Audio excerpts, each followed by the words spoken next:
Hello అండి. అందరికీ నమస్కారం. జనాన్ని భయపెట్టడం అనేది కొంతమందికి ఆనందం, కొంతమందికి వ్యాపారం, మరికొంతమందికి అవసరం. అందుకని జనాన్ని భయపెట్టడానికి చాలామంది సిద్ధమైపోయారు.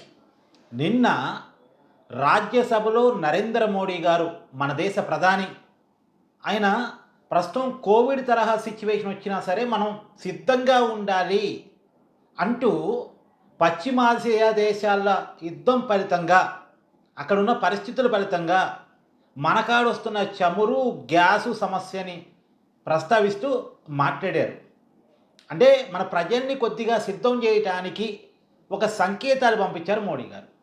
ఆయన ఆ మాట అన్నారో లేదో వెంటనే మీడియా ఛానల్సు లాక్‌డౌన్ పెట్టేస్తున్నారని, దేశంలో చమురు కొరతుందని, అంటే పెట్రోల్, డీజిల్ కొరతుందని, గ్యాస్ ఇక లేదు అని విపరీతంగా ప్రచారం చేశారు.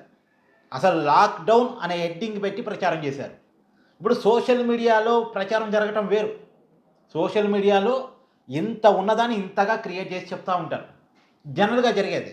కానీ చివరికి ఒక పెద్ద యూట్యూబ్ ఛానల్సు, కొన్ని శాటిలైట్ ఛానల్స్ కూడా లాక్‌డౌన్ పరిస్థితులు అంటూ చెప్పకనే చెప్తూ ఇండైరెక్ట్‌గా ప్రజల్ని పానిక్‌కి గురి చేశారు. ఆ ప్రజల్ని పానిక్‌కి గురి చేయటం, ఇయాల చూడండి పెట్రోల్ బంకుల దగ్గర జనాలు ఎట్టున్నారో, విపరీతంగా ఉన్నారు. మళ్ళా ఏం ప్రచారం చేస్తున్నారు? పెట్రోల్ బంకుల్లో పెట్రోల్ లేదని ప్రచారం చేస్తున్నారు.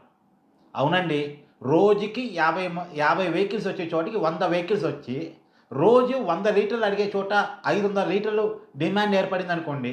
ఏ బంక్ సప్లై చేయగలిగిద్ది చెప్పండి? ఒక్కసారిగా అందరూ వచ్చి మాకు పెట్రోల్ కావాలి, మాకు పెట్రోల్ కావాలని, అవసరం ఉన్నోడు, అవసరం లేనోడు, ఎందుకంటే రేపు పొద్దున దొరకదేమో అనే ఒక పానిక్ సిట్యుయేషన్ తోటి అందరూ ఫుల్ ట్యాంకులు చేపించుకోవటాలు, లీటర్ అవసరం ఉన్నోడు 2 లీటర్లు తీసుకోవటాలు, తర్వాత బాటిల్‌లో పోసుకొని ఇంటికి పెట్రోల్ పట్టకపోయేవాళ్ళు, క్యాన్‌లలో పట్టకపోయేవాళ్ళు. హ్మ్. ఎప్పుడు అసలు ఫుల్ ట్యాంక్ చేపించుకోవడం అలవాటు లేనోడు కూడా ఫుల్ ట్యాంకులు చేపించుకుంటే ఎక్కడి నుంచి దొరకాలి పెట్రోలు? ఒక్కసారిగా విపరీతమైన డిమాండ్ పెరిగితే ఎక్కడి నుంచి దొరికిద్దండి చెప్పండి? ఇప్పుడు గ్యాసు కొరత వచ్చిన రోజు కూడా అంతే. అందరూ ఒక్కసారిగా బుకింగ్ చేసుకున్నారు. ఇక రాబోయే కాలంలో అసలు గ్యాసే ఉండదు అన్నట్టుగా బుకింగ్ చేసుకున్నారు. ఒక్కసారిగా ఎక్కువ మంది బుకింగ్ చేసుకుంటే 50 మందికి మాత్రమే సప్లై చేయగలిగే కెపాసిటీ ఉన్న సమయంలో 100 మంది ఒక్కసారిగా బుక్ చేసుకుంటే ఎక్కడి నుంచి వస్తదండి? అసలే సమస్య ఉంది. సమస్య లేదని చెప్పలేం. ఎంత అవునన్నా కాదన్నా ఇరాన్ వర్సెస్ ఇజ్రాయెల్, అమెరికా యుద్ధం ఫలితంగా హార్మోజ్ జలసంధిని ఇరాన్ క్లోజ్ చేయడం ఫలితంగా సమస్య వచ్చిన మాట వాస్తవం. సమస్యను అధిగమించడానికి మన వాళ్ళు ప్రత్యామ్నాయ మార్గాలు చూసిన మాట కూడా వాస్తవం. ముందుగా సమస్య వస్తేనే ముందు జాగ్రత్త మనం తీసుకోలే. మన పాలకుల వైఫల్యం కూడా ఉంది. ముందస్తు జాగ్రత్తలు తీసుకోవడంలో ఫెయిల్ అయ్యారు. ముందుగా సమస్యను ఊహించడంలో ఫెయిల్ అయ్యారు. సరే, ఎనీవే సమస్య ఎదురవుతున్న క్రమంలో మాత్రం చాలా చురుగ్గా రియాక్ట్ అయ్యారు. ప్రత్యామ్నాయ మార్గాలు చూశారు. మనం రష్యా నుంచి చమురు తెచ్చుకుంటున్నాం. మన దేశంలో పెట్రోల్, డీజిల్ సమస్య అయితే లేదు.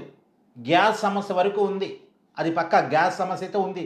లేదు అని చెప్పడం అబద్ధం అవుతుంది. ఉంది, సమస్య ఉంది గ్యాస్‌ది. అందుకనే కమర్షియల్ గ్యాస్ చాలా ఇబ్బందవుతుంది. ఇప్పటికీ హోటల్స్‌లో ఆహ్, చ్ చాలా వరకు కొన్ని మూతపడ్డాయి. కొన్నిట్లో అయితే లిమిటెడ్ టిఫిన్స్ పెడుతున్నారు. గ్యాస్‌తో సంబంధం లేని ఇడ్లీ లాంటి టిఫిన్స్ పెడుతున్నారు. రైస్ ఐటెమ్స్ పెడుతున్నారు. హాస్టల్స్‌లో అదే పెడుతున్నారు. గ్యాస్ సమస్య అయితే ఉంది. మీరు బుక్ చేసినా కూడా అంత తొందరగా గ్యాస్ ఏజెన్సీలు గ్యాస్‌ని సప్లై చేయట్లే.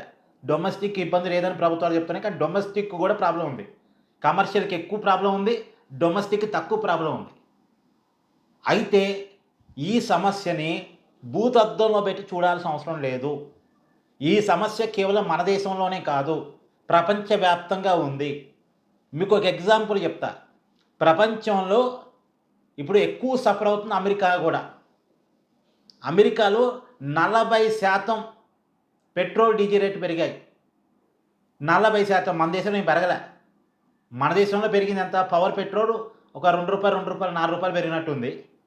తర్వాత కమర్షియల్ డీజిల్ రూ. 5 పెరిగినట్టుంది. కదా! నార్మల్ పెట్రోల్, డీజిల్ పెరగలే. పెరగొచ్చు. పెరగటానికి అవకాశం ఉంది. కానీ కొరత అయితే పెట్రోల్, డీజిల్ విషయంలో లేదు. గ్యాసు కొరతుంది. ఆ కొరత వల్ల రేటు పెరిగిద్ది. కొంత కొరత సప్లైలో కూడా ఇబ్బందొస్తది. అయితే ప్రజలు ప్యానిక్ గురి కావద్దు. ఒక్కసారిగా రోడ్డు మీదకొచ్చి మా బండ్లకే పెట్రోల్ కావాలి, మా బండ్లకే డీజిల్ కావాలి అనేది క్రియేట్ చేసుకునే పరిస్థితి చేయకండి. మోడీ గారు చెప్పదలుచుకున్న ఉద్దేశం వేరు, తప్పుగా అర్థమయ్యాయి. మీడియా తప్పుగా ప్రొజెక్ట్ చేసింది ప్రజల్ని భయపెట్టడానికి. ఏం లేదండి, లాక్‌డౌన్ వస్తుందని థంబ్‌నెయిల్ పెట్టారనుకోండి, 100 మంది చూసే వీడియోని 1000 మంది చూస్తారు. 1000 మంది చూసే వీడియోని 1,00,000 మంది చూస్తారు. అదొక స్ట్రాటజీ గేము. జనాలకి భయాన్ని కల్పిస్తూ మార్కెట్ సొమ్ము చేసుకునేటువంటి ప్రయత్నం. కానీ దానివల్ల దేశానికి జరిగే ఇబ్బందులు వాళ్ళు ఆలోచించట్లే. అందుకనే నేను చెప్తున్నాను, నన్ను నమ్మండి. నేను మొదటి నుంచి నన్ను నమ్మే సబ్స్క్రైబర్స్, నన్ను రెగ్యులర్‌గా ఫాలో అయ్యే సబ్స్క్రైబర్స్ నన్ను నమ్ముతారు కాబట్టి చెప్తున్నాను. మీరు భయపడకండి. ఇబ్బందికరంగా సిట్యుయేషన్ అయితే ఏమీ లేదు. బయట జరుగుతున్న ప్రచారాలు అబద్ధం. సోషల్ మీడియాను అసలే నమ్మే విషయంలో జాగ్రత్తలు తీసుకోండి. శాటిలైట్ మీడియా విషయంలో కూడా వాళ్ళు చెప్తున్నవన్నీ కూడా గుడ్డిగా నమ్మాల్సిన అవసరం లేదు. నేను మళ్ళా చెప్తున్నాను, లాక్‌డౌన్ సిట్యుయేషన్ లేదు. లాక్‌డౌన్ సిట్యుయేషన్ వచ్చే పరిస్థితులు అయితే కనపడటం లేదు. ఒకవేళ వచ్చే సిట్యుయేషన్ కనుక ఉంటే మళ్ళా నేనే చెప్తాను లాక్‌డౌన్ సిట్యుయేషన్ వచ్చే పరిస్థితి ఉందని. అసలు ఆ పరిస్థితి లేదు. ఆ కోవిడ్ పరిస్థితులు వేరు, ఈ పరిస్థితులు వేరు. మోడీ గారు ఒక్కసారి కోవిడ్ పదం వాడారు రాజ్యసభలో. ఆ పదం వాడటం వల్ల మీడియా క్రియేషన్ జరిగింది. అండ్ మోడీ గారు వాడటానికి ఉన్న కారణాలు ఏంటంటే, ఏ పరిస్థితికైనా సిద్ధంగా ఉండాలి. పరిస్థితుల్లో మాత్రం కొంత ఇబ్బంది ఉంది. దాన్ని జయించటానికి ప్రయత్నం చేయాలి అనేది ఆయన చెప్పదలుచుకున్న మాట. యాహ్! మీ అభిప్రాయాన్ని కూడా కామెంట్ చేయండి. Thank you.